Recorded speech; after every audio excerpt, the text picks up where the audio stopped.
Welcome in. We are pleased to join the new women's soccer coach at Troy University. Stuart Gore is here. Great to have you here. It's my first chance meeting you. I'm Barry McKnight. Nice to meet you, Barry. Man, it is great to have you in Troy. It's been a week. Yep. Not even a week. Not even a week. What's it been like? Even the whole process kind of happened a couple of days before Christmas, so it's been then Christmas Day and then New Year's, and I've been back and forth. I think this is my third time now in the past week and a half. So, yeah, it's a roller coaster. Your background has been so successful as a head coach, different levels, NAIA, Division I. You have had such a lot of success in coaching women's soccer at the collegiate level. What has been the benchmark of your success? What has led to it? I'd love to know the real true answer to that, because I'll bottle it and sell it and make some money. I think it's you got to hate. For me personally, my mantra is you got to hate losing more than you love winning. And because that's the thing that staves it away. You want to win because you can't stand the fear. The feeling of losing for me. You have in your career had some really great defensive numbers. I'm looking back, I'm seeing shutouts all over the place in the past, but yet, especially recently, your attacking numbers, your offensive numbers have been in the top percentile in the country as well. On the field, when Troy fans watch your teams play, and they're playing the way you want them to play, Coach, what does it look like? I think we spend a lot of time in the other team's half. We create opportunities. We kind of sit on a team's chest and don't let them out, really. And making sure that we want to score goals, but we don't want to give up goals, and understanding that from a defensive side, what is a hat trick to a forward, a shutout is the equivalency for a defensive side. With the background that you've had, with the look and the growth of women's soccer, what drew you, and you were a very successful player, what drew you to the women's side, and categorize, if you will, the state of women's soccer in the United States and popularity as well? Obviously it's very popular, but for me, I'm coming from England, everybody assumes that my father would have played soccer. My dad wasn't into sports until we played golf later in life. So my mum was the reason. So my mum's one of 8. They didn't have a boy until the end. They come from Glasgow, Scotland. So my mum went to all of the professional games with my granddad. And then my mum became a club president of the junior club that I played for. And she was the club president for 15 years after I finished playing for that junior club. So, and so for me and 2 older sisters, so being around women is, being around older women that dominate my household, so being around women is easy for me. The growth of the sport. We just finished a men's World Cup. Argentina certainly has been capturing the world's attention. On the men's side, of course, women's soccer has been highly popular internationally, highly successful internationally. On the women's side, what about young people these days and the growth? I think it's one of the youngest, the only sports you can play as a younger, from 4 years old. You can't play football until I think you're 6 or 8. So a lot of kids are playing it from such a young age, and I think they're seeing the more exposure on TV, and obviously the US women's national team are the best team in the world, and then now the college game is growing even more.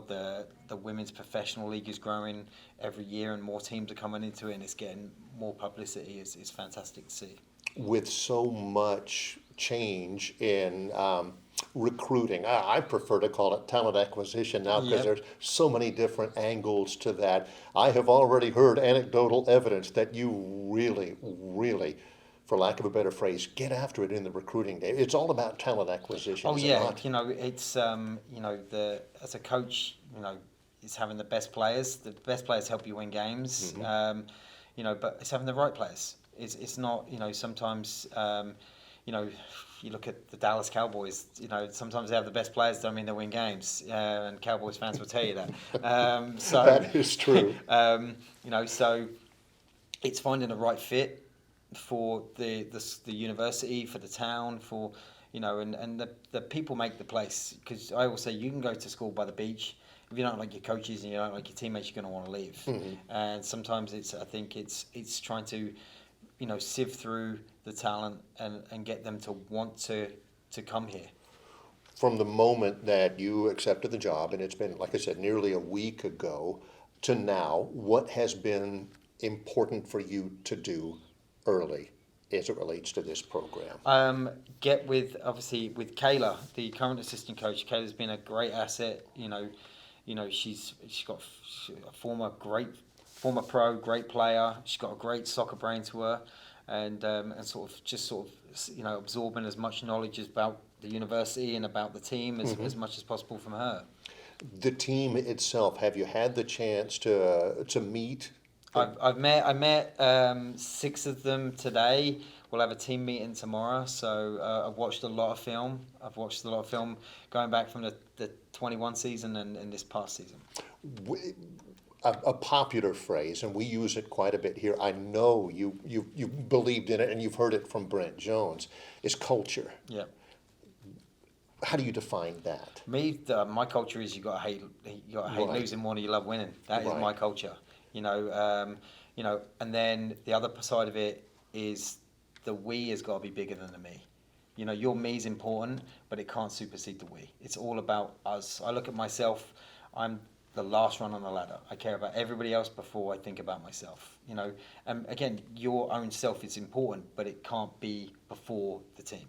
The background that you've had, you've coached at James Madison, which is now when I wasn't in the league. Yeah. Whenever you were there, you understand soccer at this level.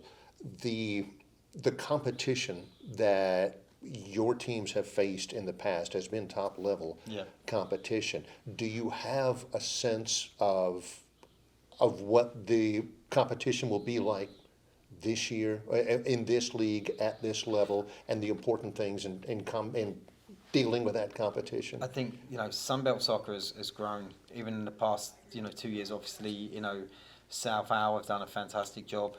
But now ODU and JMU come in and they make both to make it to the final. But every program's leveling up right now, and it's going to be tough. A lot of the coaches, it's about trying to make the last 8 to get yourself in a conference tournament.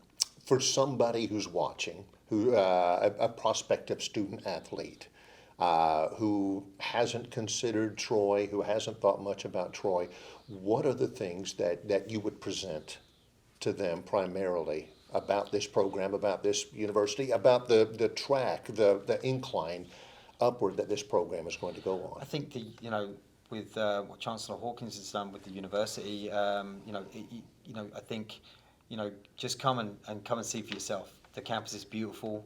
It's got that private southern school feel to it. Without the price tag to go with it. What I loved, the first thing I got from Brent Jones was the energy of wanting to win, and everything. If we had a chess team tomorrow, he'd want to compete to win a national championship. And I try and tell recruits, not every AD is like that. Most of them aren't. They want to win at the big sports and don't really come out to the other sports. Brent Jones comes out to everything. He wants his teams to win, and he wants to support them at everything, which, again, was his energy level and his enthusiasm for Troy soccer was the reason that pushed me over the line to come down here. Well, starting in August, when the season really gets underway, Troy has been renowned as having, for the fans, it's just a great time, to come out to a soccer match. High-level soccer returns to Troy with a lot of fun in it as well. Cannot wait for August, Coach. Thanks for the time. Appreciate it. Women's soccer coach Stuart Gore joins us here inside the Troy Athletic Facility. Looking forward to the fall. I'm Barry McKnight.